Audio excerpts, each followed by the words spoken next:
Reservation ఇచ్చిన తరువాతే స్థానిక సంస్థల ఎన్నికలు నిర్వహించాలని ఎమ్మెల్సీ కవిత అన్నారు. ఈ విషయంపై బీజేపీపై ఒత్తిడి తీసుకురావాలని ఖర్గేకు లేఖ రాస్తున్నామని చెప్పారు. జూలై 8లోపు రాష్ట్ర ప్రభుత్వం అఖిల పక్షాన్ని ఢిల్లీకి తీసుకువెళ్లాలన్నారు. ప్రధాని వద్దకు అఖిల పక్షాన్ని తీసుకువెళ్తానన్న సీఎం ఇంకా తీసుకెళ్లలేదని చెప్పారు. బీసీ రిజర్వేషన్ల సాధన కోసం జూలై 17న రైలు రోకోకు పిలుపునిచ్చామన్నారు.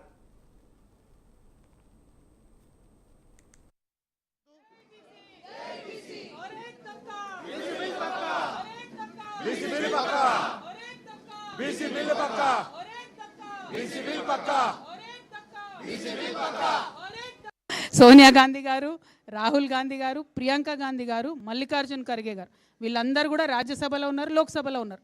కానీ ఇంతవరకు కూడా కనీసం తెలంగాణ బీసీ బిల్లు పాస్ చేయాలని బీజేపీని ప్రశ్నించిన పాపాన కూడా వీళ్ళు పోలేదు. ఈ విషయం దయచేసి తెలంగాణ బీసీ బిడ్డలందరూ కూడా గమనించాలి.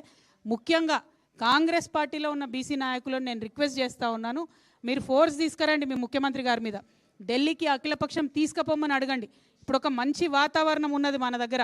ఇప్పుడు 50% అనేటటువంటి క్యాప్ కూడా పోయి మన రాష్ట్రంలోనే 50% కన్నా ఎక్కువ రిజర్వేషన్లు ఇస్తున్నటువంటి పరిస్థితి ఉన్నది. అన్ని రకాలుగా కూడా కులగణన జరిగిపోయి సిద్ధంగా ఉన్నది. బీసీ రిజర్వేషన్లు ఇవ్వడానికి మంచి వాతావరణం ఉన్నది. ఈ అవకాశాన్ని వదిలిపెట్టకండి. మీరు ఇది వదిలిపెట్టి లోకల్ బాడీ ఎన్నికలు జరపడానికి మీరు సహకరిస్తే కాంగ్రెస్ పార్టీలో ఉండి తెలంగాణ బీసీలకు అన్యాయం చేసినటువంటి వాళ్ళు అవుతారు. కాబట్టి దయచేసి మీ పార్టీలో కూడా మీ ముఖ్యమంత్రి గారి మీద ఒత్తిడి తీసుకురావాల్సిందిగా కాంగ్రెస్ పార్టీలో ఉన్న బీసీ అన్నదమ్ములకు, అక్క చెల్లెలకు నేను విజ్ఞప్తి చేస్తూ ఉన్నాను.